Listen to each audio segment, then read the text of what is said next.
the analogy, but it must make him feel very good that he's now almost the focus of attention in terms of experience in that team. You've played, all of you have played in a number of different teams and done that. Have you had the experience where you've got to a team you thought were really good and you felt, yeah, we can win some things with it, and then you've ended up, leaving that team for whatever reason, then playing with someone? What is that like? What is that transition like? You need to change a bit your play style, because if you play, for example, personally this year, I try to play with French players and try to, get newcomers to become better and share my experience. And it's harder because then you have this mentality where you know they rely on you a lot. So, and when you switch, so I went to play with Alliance, and then obviously they're accomplished players, and I don't have anything to learn them. I'm not, they don't rely on me. They're going to play their game, and we're going to play together as a team. Then you need to work on that attitude. You need to trust your teammates more. It takes a bit of time. It doesn't take too much time, but it can. You need to have that in mind. They're not the same players. I have to adapt to them. Okay. Yeah. I also want to mention that Fly, he's one of the most stable persons that you can probably find. So for him to get, booted off Secret, I don't think that affects him much at all.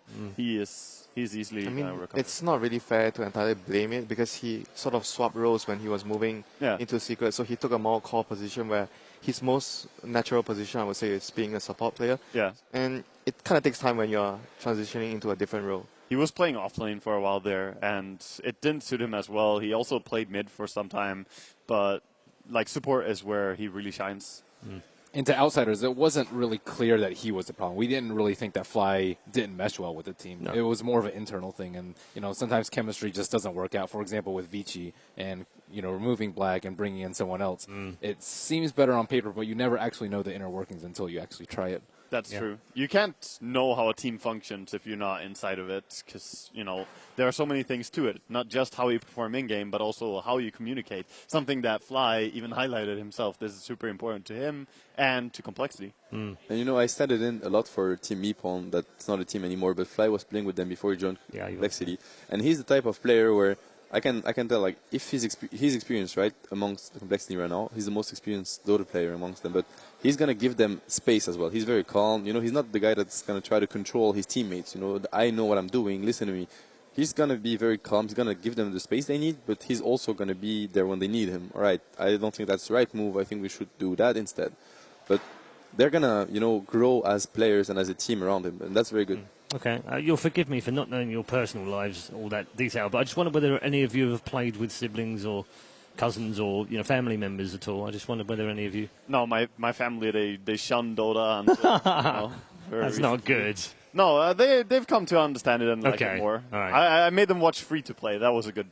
That's a great move. That's a great move. I've watched my dad has been forced to watch that as well. He went, that seems pretty cool. Okay, I'll take that. My dad knows about the Great Western Shuffle.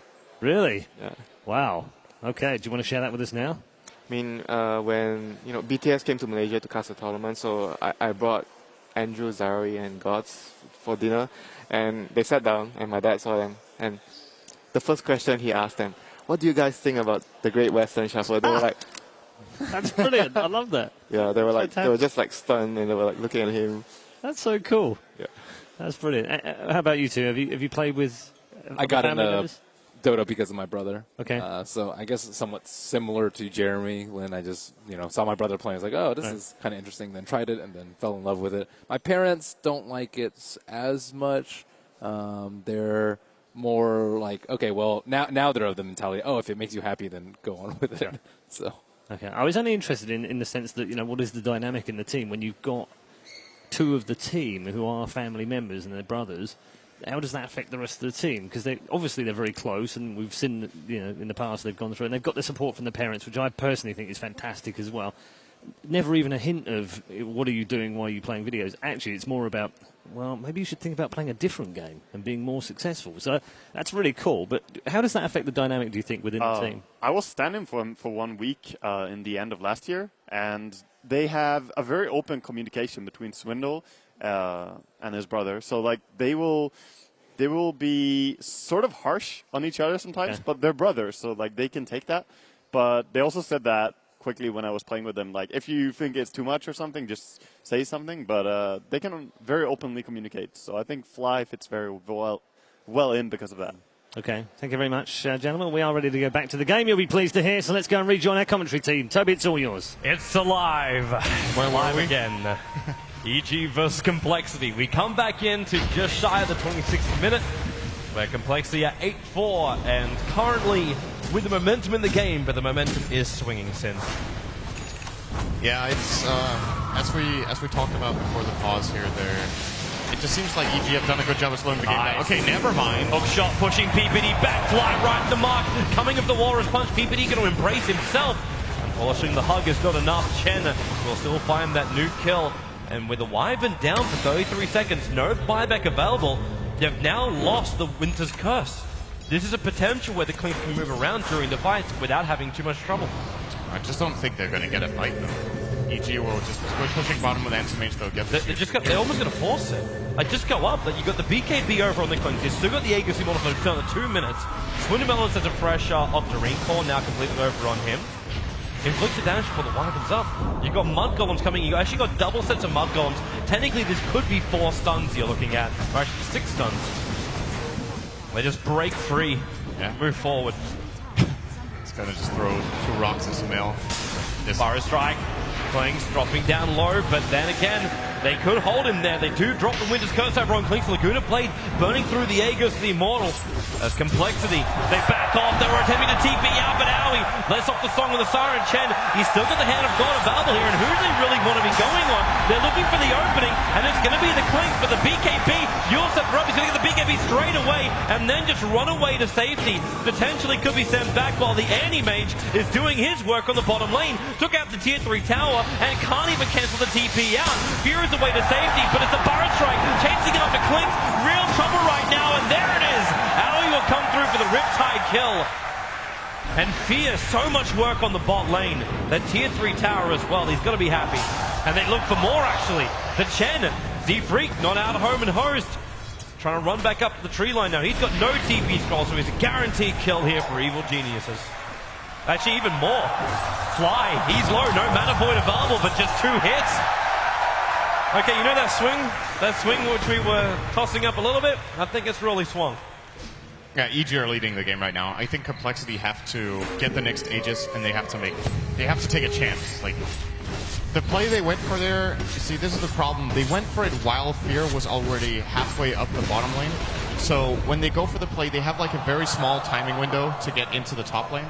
And EG easily buy time, right? They have the Splinter Blast the moment Wyvern respawns. Until then, they just, whenever Clinks went to hit the tower, they just stun with Sand King, they stun with Lina, and afterwards they can just use the Naga Song to chase them down as they're trying to get out and get back and defend against Fear. Just very textbook split push play here or not really split push as such, just a push from AM while they're defending their base here for EG. And yeah, it was a trade they knew they were going to get into.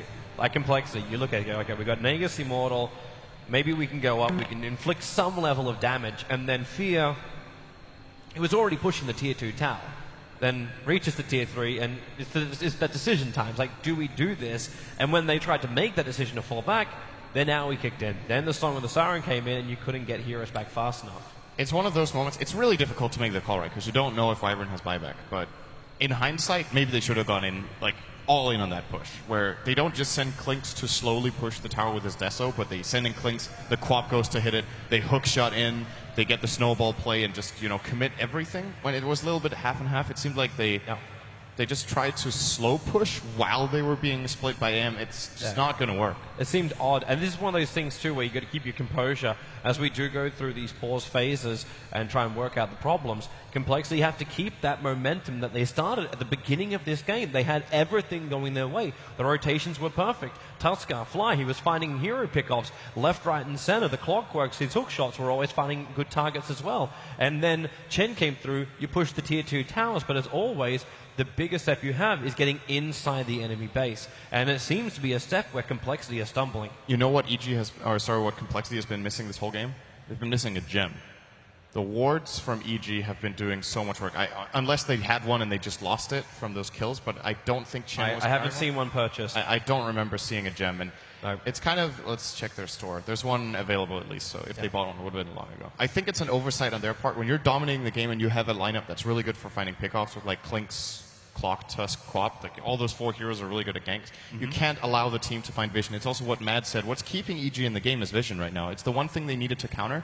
Because EG have been playing, like they've been doing a really good job at placing the right wards and playing the right way around them. And Call could have countered it for 900 gold. Yeah, that they could have. Like it was the I remember when we saw that Observer and Sentry ward going down inside the Radiant jungle, and you instantly flag. It's like this is so Anti-Mage has space, so you can see what's there and you can make the calculated risk.